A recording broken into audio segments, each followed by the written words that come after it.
Hi అండి. ఓం నమో వెంకటేశాయ. నేనైతే first Bhadrachalam వెళ్ళానండి. ఫస్ట్ వీడియోలో చెప్పాను కదా, భద్రాచలం వెళ్ళినప్పుడు మనకు కొద్ది దూరంలో చిన్న అరుణాచలం అని ఒకటి ఉంటుంది. సేమ్ అరుణాచలం లానే ఉంటుంది అని అన్నారు. నేనైతే వెళ్ళడం ఫస్ట్ టైమే. చూడండి, ఇది స్టార్టింగ్ పాయింట్ అనమాట.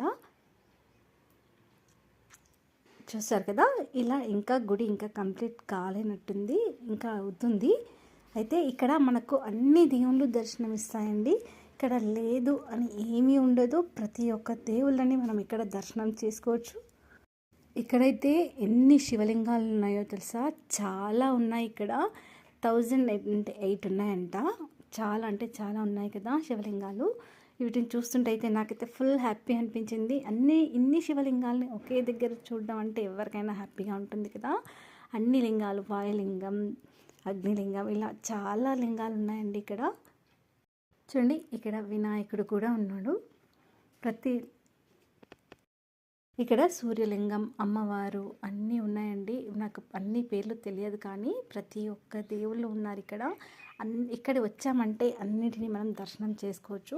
ఇక్కడ వెళ్ళిన తర్వాత మనకైతే చాలా సాటిస్ఫాక్షన్గా ఉంటుంది, చాలా హ్యాపీగా కూడా ఉంటాం మనం.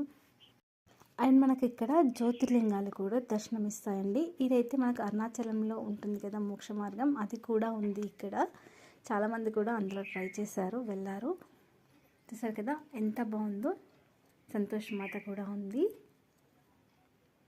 అన్ని నేమ్స్ ఉన్నాయి, కానీ నేను అన్నీ చదవలేకపోయాను. అన్నీ ఉన్నాయి ఇక్కడ.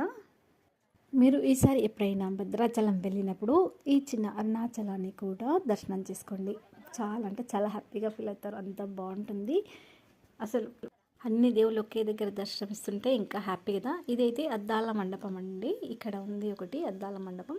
ఇవి జ్యోతిర్లింగాలు అనమాట. మనం వీటికి అభిషేకం చేసుకోవచ్చు. ఈ ఛాన్స్ అయితే ఉంటుంది.